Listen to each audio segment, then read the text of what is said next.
Hi there, welcome to Monetize Your Business podcast conversations in partnership with FNB. My name is Hetty the Entrepreneur and I'm your host for this podcast conversation.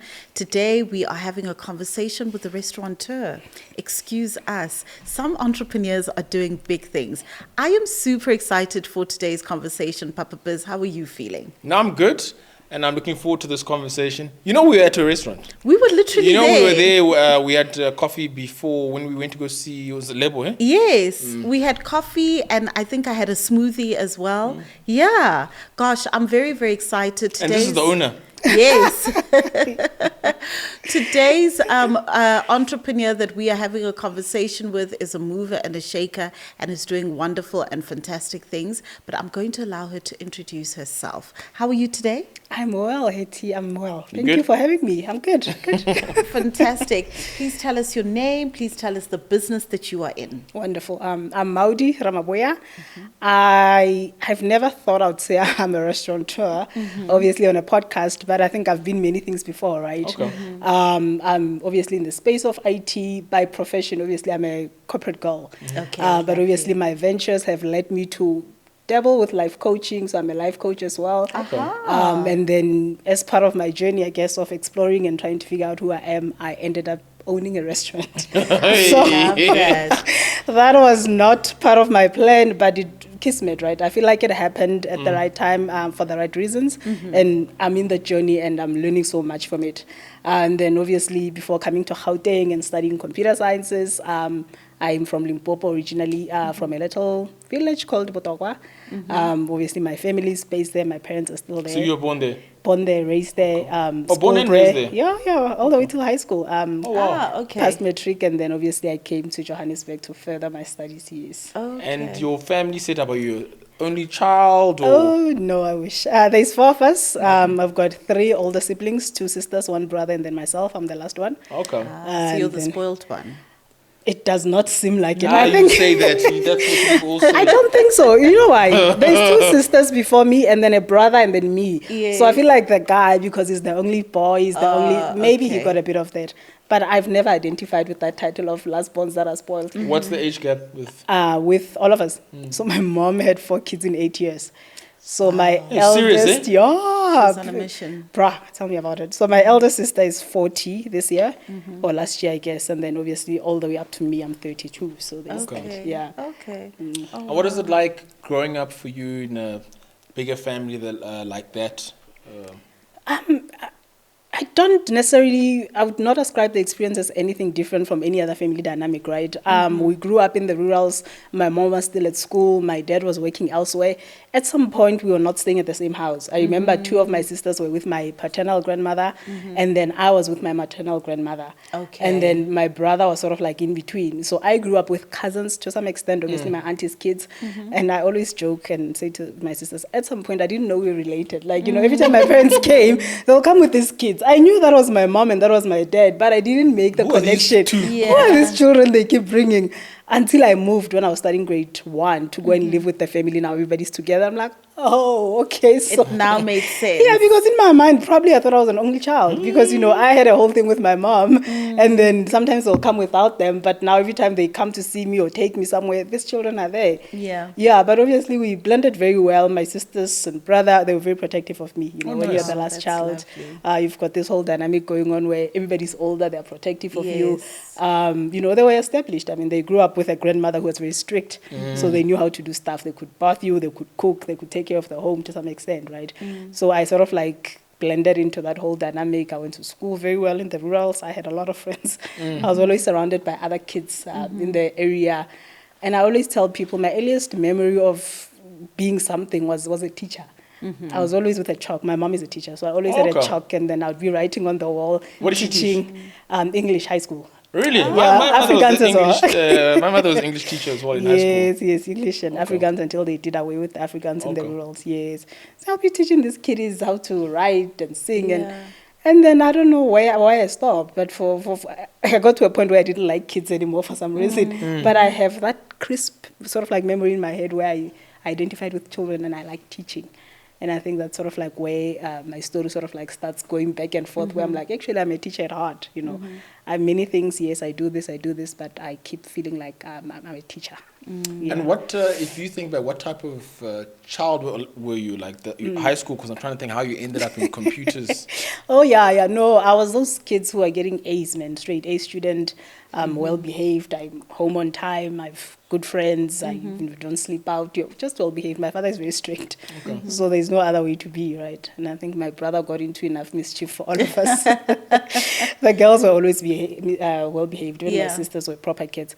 And then I did not land into computer science on purpose, and that's sort of like sometimes things just work out. My elder sister had gone out to become a geologist. Okay. She was successful in her own right. So my reference of somebody who lives and becomes successful as a geologist. Had a car, she has a nice little house, she's graduated. So I thought that's what I want to do. So I applied to go to university, applied for geology, granted, I get in. And then there's a delay, right? After matric, after I pass, in terms of me getting acceptance and me studying. And then I was supposed to go to the University of Pretoria, actually. I got there, things were just not moving fast enough. Somebody said, you know what, try other places. Because I'd also applied at UJ, I went. But now the geology course I'd applied to was full because I came late. Okay. Yes. I'm okay, fine. But leave your matric results. You know, I've got a couple of distinctions there. They're like, okay, leave the certificate. Maybe we'll call you. A day later, they call and they tell me about this new computer sciences and informatics department that's opened up. My marks are great. I could go. I'm just like, I'm not staying home. Like, I did not, you know, I'm going. I don't know what that is, but I'm doing it. Yes. And then I ended up obviously studying a computer sciences and informatics degree. Oh, what a difficult time in my life. Right? Right. Having to learn programming language from scratch. The only time I'd ever integrated, you know, with a computer was playing solitaire there, word art there, but now you have to code, you have to program. Yes. So that was a learning and a half, and a lot of the times I thought, great, I'm going to change courses, I'm going to quit, but we don't come from a family of quitters. And I could not go to my dad and say I'm stopping midway. So I decided to follow through, you know, let's just do it. And then impressive, I'll figure out what to do. If I get to the job and I hate it, I'll go and pay for my own way to study something else. Okay. And then the industry boomed, right? Just when I graduated. Look at that. Look at that. So kismet, I always say, yes, it should be, it will be, right? Yes, Yeah, then I got to work for amazing companies. I got to travel internationally. Wow. I got to meet a lot of wonderful people in the very industry that I didn't even know I was going to be in. Really? Yeah, so it's been phenomenal. So where are some of the places you traveled to? Well, when I was in Microsoft, we'd go to the US quite a bit because obviously they're lovely. headquartered nice. there. Done my induction at Germany. I was in Dubai for a month for induction. Yeah, but also that also opens your mind up to traveling with your own time now. Because you realize that actually, flight, not bad. I could save up and then do a small trip here and there myself, you know. Yeah. So ever since then, the travel bag sort of like just leveled on me, and then I can't go a year without traveling out, right? Wow, So, look at That's that. nice. Yeah, no, I love traveling as well. It just opens your mind. Horizons, right? Yeah. Broaden. Yes, absolutely. Wow. Yes. So just tell us a little, because you've mentioned Microsoft, tell us a little bit about the career path that Yes, studying this actually opened up for you. Wonderful. So the misconception was if you study computer science, especially programming, you're going to have to just program and code. You know, you've seen coders in the movies, like you're in a basement, you're just coding and in the That's how I see you basement. people. No, people are seeing you and they're saying, "This is my laptop. It won't turn on. Do something, guys." No, there are so many streams, right, that you can take with this industry, right? But if my laptop is not working, we'll figure it out. We'll discuss it You later. It's can not still working. help So us. we'll just see. Yeah, but you know, there are some people who deal with just the hardware, the tech, you know, physically, and then obviously I did software, so we sort of like just deal with the behind the programming languages, the coding, and then obviously you can get into so many things. There's sales in IT, you know, you can sell software solutions, and that's where the bulk of the money is. So Of if you're course. going to get into IT Money's in sales, guys. that's Money's in where the sales. money is at. Yes. So you can be an infrastructure solution designer, you can be a system architect. There's probably thousands of professions within the very IT industry. Yes. And now the whole buzz is AI, is digital transformation. Whenever the wind goes, you can always find out what to do in that wind. Yes. Oh, wow, that's so interesting. So tell me, how does a person then go from IT to a restaurant business? You mentioned in the beginning that you're multi-skilled, multi-passionate. Just walk us through that, because that I'm very interested to hear. You know what? things sort of like just move themselves at this point, right? So I'm in this IT world. I'm thinking my career is going well. I'm advancing as I should. But obviously, there's always a knowing at the back of your mind that there's more, right? You're like, is this all there is to life? You know, I feel like I could be doing more. Okay. What else is there? And I think that's why I started sort of like dabbling with the coaching stuff. At some point, I thought maybe I need to go back to school and become a psychologist, you know, because I've always resonated that way with people. But I somehow find myself, you know, coaching course. I take the course, I pass it, and I'm like, okay, maybe I could do this. Because even at Microsoft or in, you know, all these companies that I've worked at, I've sort of like been part of the mentorship programs there. I've been guiding young girls to career paths in like STEM, trying to help them to learn how to code and so that coaching and mentor aspect was always sort of like with me. And I sort of like gravitated towards that. And I'm mentioning this story, it has nothing to do with the restaurant. That's fine. But it connects, right? Because you must think of an IT person, the same idea you have where we are nerds, where we're not social. I was not the most social person, right? Really? Yeah. And now people are like, oh, you speak. I'm like, I would not speak. Like, I'll just sit in my corner and do my own thing. But then part of, you know, I don't know, it's growth, it's age, I don't know. I started opening up and then speaking to people more, just being interested in other people generally. And that's sort of like how I ended up at the restaurant. So I was actually there to have coffee. Okay. That restaurant had been there for almost 9 months, I guess. I'd never been inside. I just passed. I live around the area. So I walk in that day, I sit down, I've got a book, and then, you know, the manager comes to me, he starts chatting me up. He talks to me like he knows me. Okay. Why is this guy talking to me like he knows me? Yeah. He's like, yeah, and we'll see you. Yeah, welcome. Yeah. He starts telling me about, you know, my owner is selling. She has to move, this and this. There are changes in the business. As a result, she has to go. And I'm like, why would you tell me that? Do I look like... And he just keeps telling me. I'm like, oh, okay, well, good luck. I leave. I come back again a couple of weeks later. The story persists. He keeps telling me, you know, and I'm just like, but why are you telling me? Yes. He's like, I don't know, but he felt compelled to talk to me about, and then he's like, yeah, if you want to meet her, she's in Egypt now, but if you want to talk to her, I can give you her number. I was at a time where, you know, when you're meditating and you're saying, I need direction, what else is there? Could I be doing more? And then that came at that time. And I thought I was questioning, I was needing more. And then I feel like that came at the right time. And then I took the number of the lady. I started chatting with her. We had a meeting. But even then, I didn't feel like I was doing it. It was just, okay, let me hear you out. And then she introduced me to the franchise people, because obviously it's a franchise business. I speak with them. Even then, I'm just like, yeah, it's just a conversation. But I'm sharing everything that they say I must share. I'm submitting documents, I'm filling documents. And, you know, eventually they call and they're like, okay, you've been approved. So if you want to go ahead, we're doing this. Yeah, but like, even there, like, you know, the second time I go to the restaurant, I meet this lady who we grew, sort of like went to the same church growing up. And she's sitting at the corner. I hadn't seen her in probably 10 or 15 years. And I'm like, that person looks familiar. I talked to her. Turns out it's her. She's an accountant. Okay. When we needed to sort of like verify the books and everything and just look at the viability of the business, she was the person who helped me with that. Oh, nice. So things were just moving, right? You know, I had a friend who's a lawyer who happens to be dealing with contracts where she works. And then at the time when like we had to contract, she was there helping me negotiate the contract. Oh, nice. So, everything was sort of like saying go. So I felt remiss in saying, if I don't take this, I feel like I'm going to regret it. It was not part of my 5-year plan. I'm a 5-year plan girl. I'm a 3-year plan girl. I may put your life on a vision board. But that was not anywhere near that. But it felt like it had to, somehow it was working out. So I did my due diligence. I did my research shortly so, because everything was moving fast. And 1st of March, I took over the business. Yes, that last year. So amazing. Yes, and it's been a journey and a half. And what's that?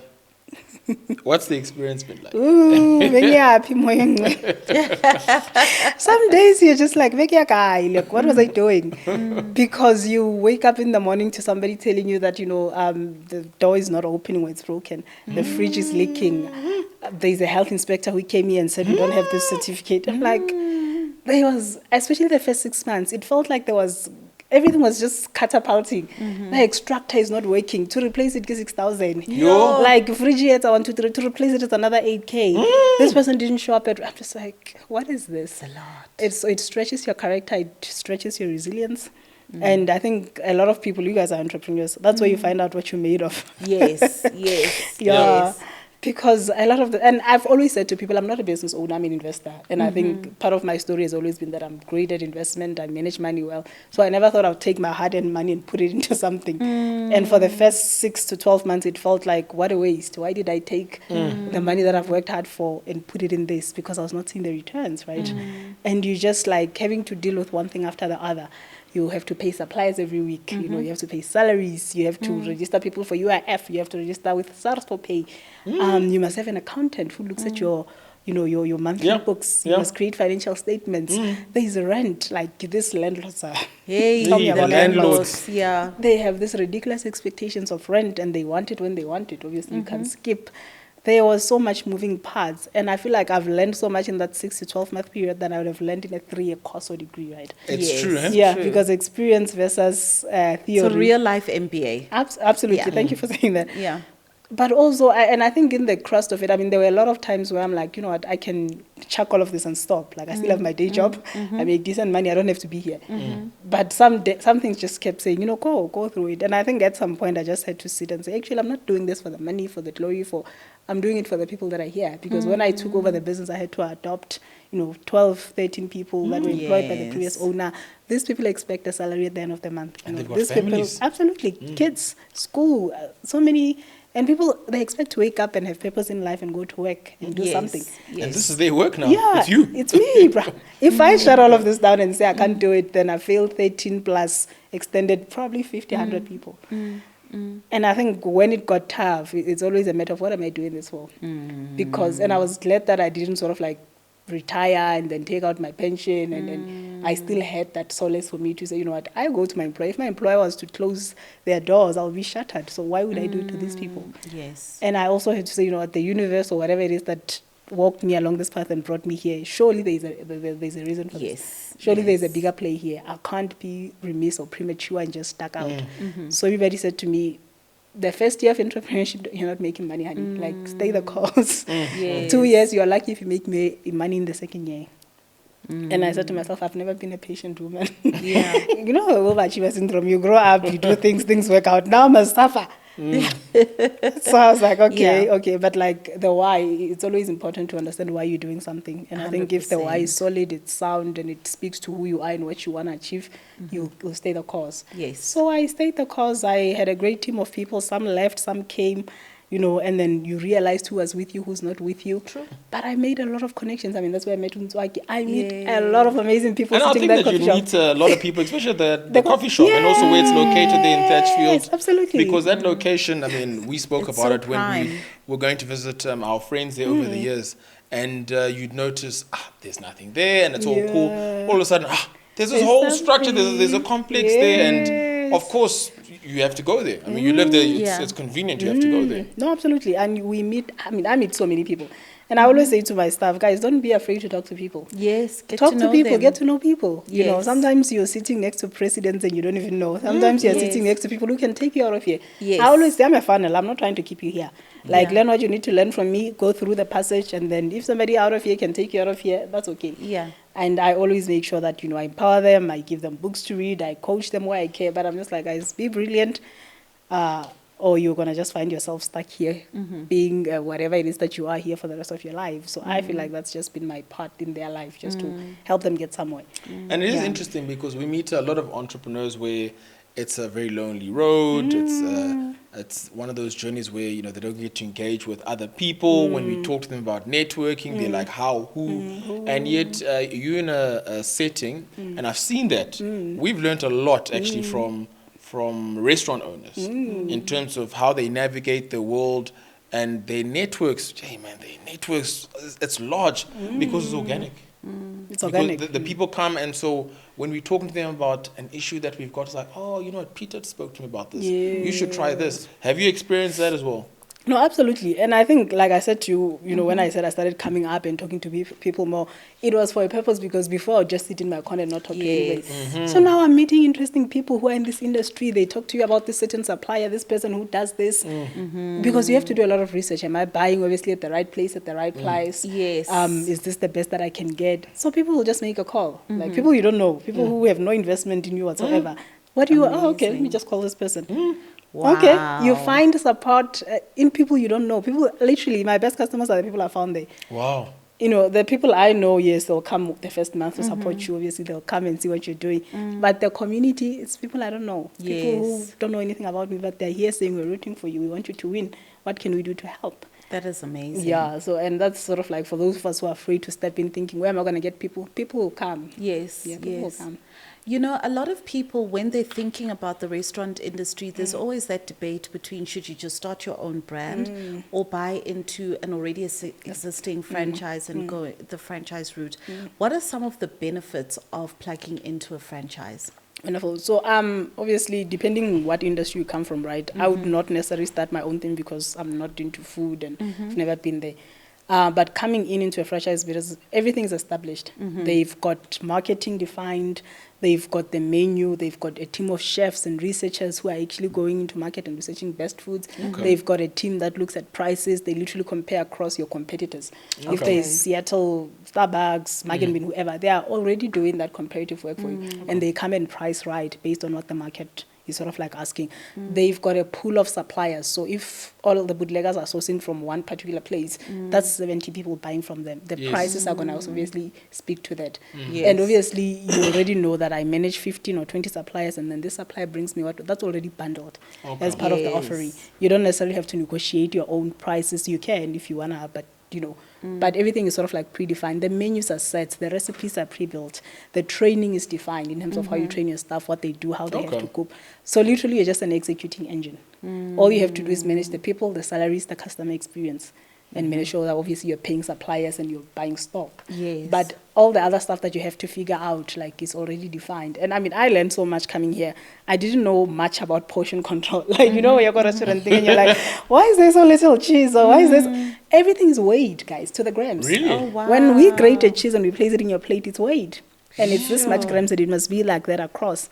And I had to realize that, you know, a lot of our people start restaurants and they fail because we don't do the science behind, you know, cost containment, for example. So if I'm selling chips or whatever, I just cut 5 potatoes. If you got 10, you got 10. But here, everybody's getting half a potato. Everybody's getting half a potato. So it helps you to sort of like manage stock. Yes. And then obviously, if your stock is balanced, your cost of operating versus your return, it has to work out. And obviously, there is a tool that you use, the POS system that is sort of like pre-built. You get discounted pricing for running that service as well. It calculates everything, and you know that, you know, what my stock comes out, when it goes out, how much has come in, how much has gone on, and even waste. We have to track. If somebody breaks an egg, it has to be accounted for, because there was, you know, 10 eggs. Now I've got 9. Why? That's those small things. Is sort of like what can make or break a restaurant business. 100%. You know, we've actually had conversations with people that have got their own restaurants, whether it's a smaller or bigger, and where they weren't working with a franchise. And it's so interesting. I've never heard this before. No, but that's the thing. That's the science behind it. There's a science behind food, guys. Everything is weighed to the gram. When you receive avocados from a supplier, you weigh them. If it says 10 grams on there and it's 9.5, they're shorter. Everything must match. It must work out. And what's not accounted for is waste. And how much waste can you afford per day for you to still be profitable? And then obviously, if your costs are more than what you're making, then what can you adjust? And for some people, it's a matter of, if you have a restaurant, maybe you're selling too many things. Maybe you have to trim down the menu. I've seen that as well. Where sometimes you go back to a place and you realize, oh no, this menu is much smaller. And actually, you're like, guys, this is much better because... Yes, because you're stocking too many things. But also storage inventory. It costs so much to keep a lot of things in house. So can you use the same ingredient to make 5 of your dishes? That's good. So those are some of the intelligence that sort of like come, that I found here, that I would not have thought of. I'm like, fish oil, okay, cheese, put, how about... But everything has to be weighed. It has to be portion controlled. And it has to make sure that every meal is accounted for. So that you sort of like find a way to make money. And granted, the early days, there'll be a bit of waste, or perhaps you stock more than you need. But as soon as you start knowing the trends, about month end, people come out. You know, public holidays, I have more people coming in, and then this is how much and sometimes you take a risk. You're like, okay, let's buy more, let's buy less. You have to be invested and see the trends. That's why I sit there and I work there. Park my laptop there and I work there every day. I'm monitoring how many people are coming in on a given day. What is this like? What is that like? And all of that sort of like helps you to sort of like streamline your offering. Yes. It actually reminds me of, we've got a friend, he owns, I don't know if you know, Pata Pata in Maboneng. No. And he was informing me how, for instance, when it's on New Year's Eve, he's like, no, I've long learned New Year's Eve, that's not my crowd. Yeah, people those are not my clients. No, they want to, people are coming around here now, they want to party, they don't want to come here. But the next day, they are this. He says, breakfasts, lunch, dinner. I mean, they're here from early. And I was thinking, sure, I mean, just imagine you're not aware, and then you've got extra staff on New Year's Eve waiting for people and nobody's coming. Then the next day you're like, man, it's the Stay first. home and You've they got come. half your staff.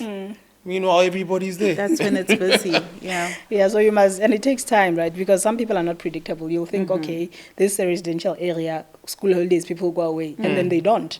Just like, oh, okay, you guys are here. Great, I love it, but it's a bit of an unpredictable industry. But you know the basics. Winter, people want to hibernate, they're at home, it's a bit chilly. Obviously, you're not as busy. You must account for everything. That's why when it's going well, you need to obviously make sure that you're saving, you're putting your money right. Yes. You're doing the right things with money so that when it's not doing so well, that you still have cover. Because it's very seasonal. Yeah.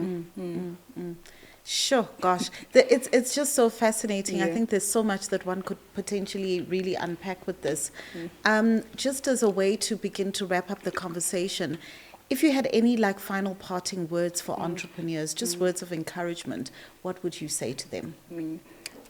Community, right? Don't do this alone. Find other like-minded people, find other entrepreneurs.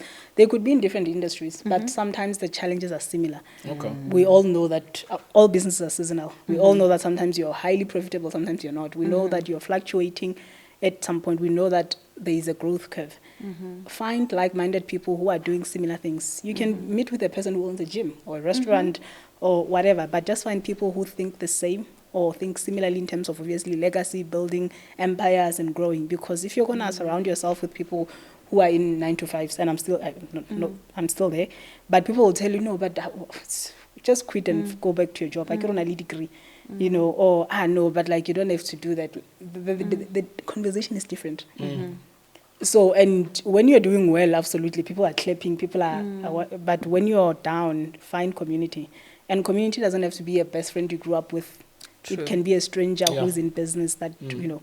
But also, I mean, mental health is key, right? Yes, Find a support system. Yeah. If you believe in church, do that. If you want to see a professional, see that. Because some days you have so many doubts, you know, it feels like you're just pushing up against the hill, carrying a rock.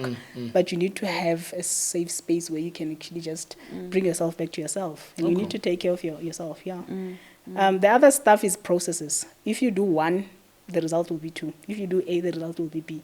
Sometimes it's just a matter of time. Yes. But as soon as you've got the basics and the principles running, the rest is just faith, right? You sit back and you surrender and you say, you know what, I've done my part.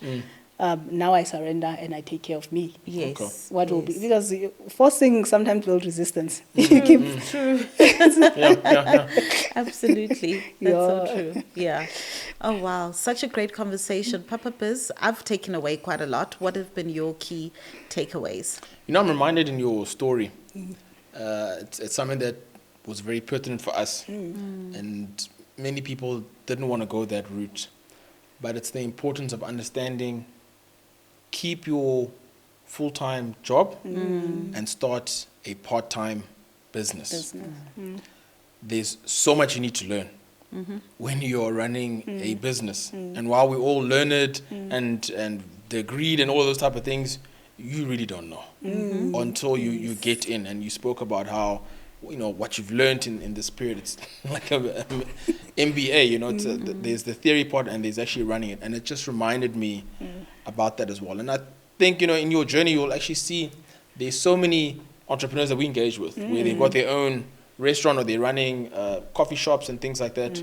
The things that you shared now, they're not applying that, I can promise you. And there's a lot actually that you'd be able to offer through to them from what you're learning. No, absolutely. And if somebody wants to visit the restaurant, we've spoken so much about it, they want to grab a cup of coffee, they want to support your business, can you tell us where it's located? Wonderful, thanks, Hetty. So we're in Centurion, in an area called Thatchfield, just off of R55. Okay. So Thatchfield Retail Center, literally the first shop that you see when you drive into the gate. We have more than coffee. I mean, we've got smoothies, I've got salads for the health people, burgers. Yeah. It's actually a fully fledged restaurant. And a lot of people just see the coffee sign and they're like, oh, it's just coffee. But literally everything for everybody. We serve liquor if you want to drink. So there's a whole lot. Yeah. Yeah. No, it's a fantastic restaurant, monetizers. We can attest to it because we've been there, we've sat there, we've had great service, had a wonderful time. And so we highly recommend it. We'll leave all the details within the description box. This brings us to the end of yet another powerful podcast conversation. Please leave your comments down below. Don't forget to plug into our ecosystem. That's Monetize Your Business on all social media platforms. And of course, plug into the physical workshops that we're having nationwide. Until the next conversation, bye-bye. Cheers, guys.